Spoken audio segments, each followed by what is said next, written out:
So many fantastic talks. So it's a real pleasure to join you today and share this particular project I've been running over in Coffin Bay.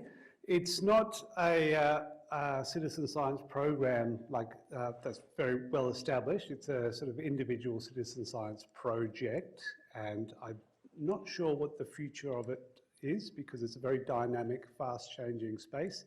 But hopefully you'll find it entertaining, at least.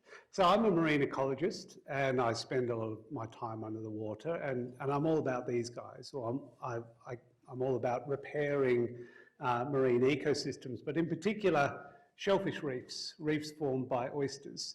And they're not the most charismatic organism to sell to the public, and by and large, these marine ecosystems, this marine habitat is forgotten. So a lot of the work I do is about educating people about these ecosystems, that they used to be really vast and really important for coastal health and for human well-being, and also trying to get people more involved in restoration projects, which is not very easy when it involves going under the water. So for example, we've actually had high school students which we've trained in scuba diving for this program. That's not really a sustainable thing. I'm barely allowed to get in the water these days. So those are some of the challenges that we face in marine restoration. So I'd like to acknowledge that I conduct my research on the lands of the Kaurna and the sea country of Kaurna, Bangla and Nao people, and it's my absolute pleasure to work with community on country across South Australia. So I'll just give you a little bit of context because it's important for this particular project.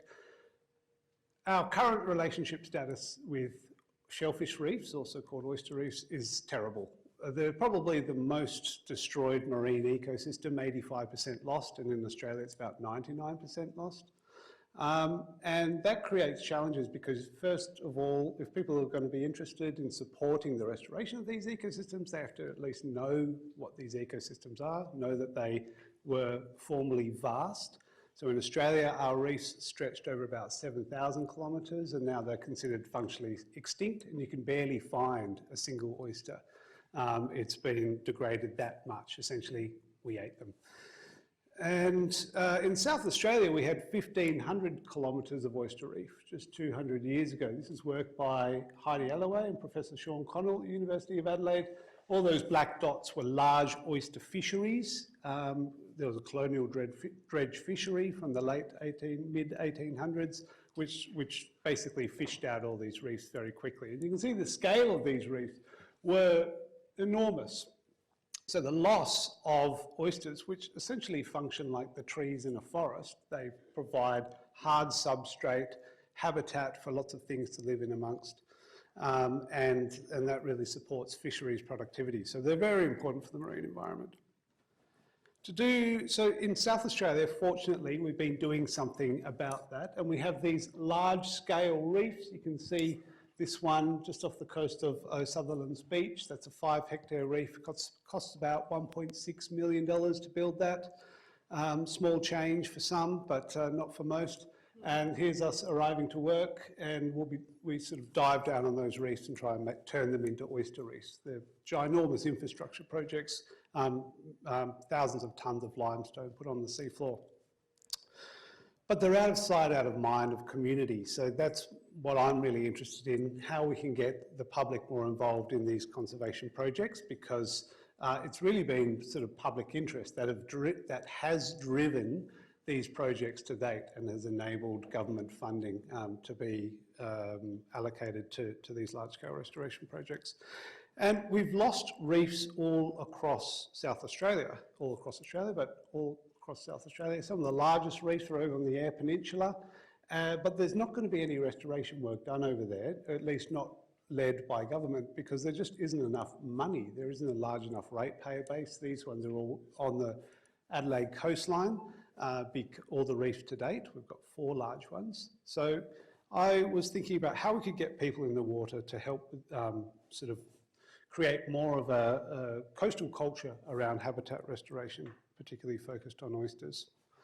That opportunity arose when this young, enthusiastic scuba diver from Coffin Bay contacted me asking why he keeps finding these dead shell reefs on the sea floor across Coffin Bay. He didn't know what that meant, and he managed to find me online. And within a few months, we'd applied for a grant. We got a small citizen science grant from DEW to conduct a project where we started by visiting high schools across the region. And I think that's been one of the really exciting things about this project, is we've probably reached about 500 students across the Eyre Peninsula, speaking at schools about the opportunity to get involved in community restorations. And that's been really inspiring because marine conservation, everybody loves the coast. They're down on the coast every weekend, they're fishing, but we can't see beneath the waves. We don't know that these habitats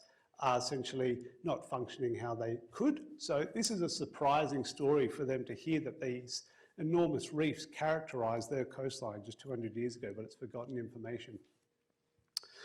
We asked students if they were interested to get involved to write an essay on why they would like to be involved in our project, and very conveniently we had 10 applicants, so not a huge number, but we only had 10 places available, so that was fortunate because we provided scuba diving training. None of these school students had done scuba diving before, so they're now all certified divers. And that was really fantastic to get them under the water and doing their own scientific research. And they, over the course of a month, did their training, and then on the other side of that, we deployed a really sophisticated experiment where we put lots and lots of oyster shell in baskets with settlement panels on them to understand where little baby oyster larvae in the natural environment are settling. Because that's the information we need if we're going to upscale and do more large-scale restoration. We need to know if there's oyster larvae in the water, when it recruits, where it recruits, etc., etc. And so that was all deployed and constructed by the students with Manny and myself. There was a lot of effort that went into that project because a lot of specific expertise was required to do the taxonomy, which is a nightmare. But it produced some really fantastic data. Now we're going to use that data to go to the government and to go to industry and try and seek further funding for larger scale restoration works to occur in the area. So getting students in the water in fairly sharky areas is not a relaxing thing. So I don't know what the next step for this particular project is. But there's been some phenomenal discoveries. And as we've engaged community and shared that data, we've asked community to give us feedback on where they think there might be some potential for bringing oyster reefs back. And that led to the discovery of the only, hang on a sec, we'll come back to that discovery. So this is the next step. It's upscaling, and this is how this is the material and the infrastructure we need to build reefs. We need large barges, we need boulders, and we need sterilised oyster shell. And having the oyster industry involved over there with school students, we're engaging an entire school, Lake Wangari Primary School, in this project. There's these reefs that ordinarily cost millions of dollars, we can build very, very cheaply, which is quite exciting. Have to get some permits first, though, for that, so that'll take a while. But through that process and engaging the community, we discovered mainland Australia's only flat oyster reef. This is an astonishing discovery, really, because they were all obliterated.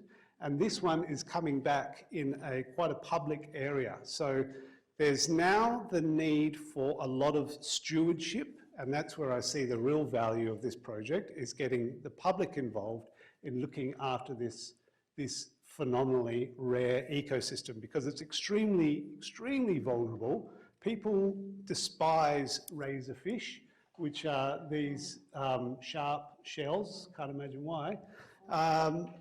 and they like to pull them out of the sea floor. Legally, you're allowed to pull 25 out, but many people pull many more out. That reef could be destroyed within a very short period of time.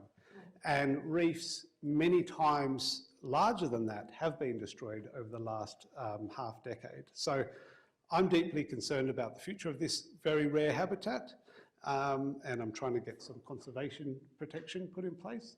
But having the local community keeping eyes on it is important. And just over the last 2 days, we've had 70 school students actually go out and visit this reef. We've now got a glass-bottom boat involved through, so it's a bit of a eco-tourism adaptation of this project where people are able to go out, see the reef and contribute to some collecting some science off the seafloor. We have shell bags which we bring up and then they can count the biodiversity involved. So very fast evolving space, because we discovered this reef in April and I've dropped everything just to work on that. But yes, now we have tours, Coffin Bay Oyster Reef regeneration tours with this glass bottom boat, which is very interesting. They just started last week, so I'm not sure what to make of that. And I've lost my animation, but there's roles for all these sectors of society to get involved in the restoration work and the conservation of this rare, unique habitat. So that's me. I put this together quite quickly, so I don't think I have a thank you slide, but thanks for listening.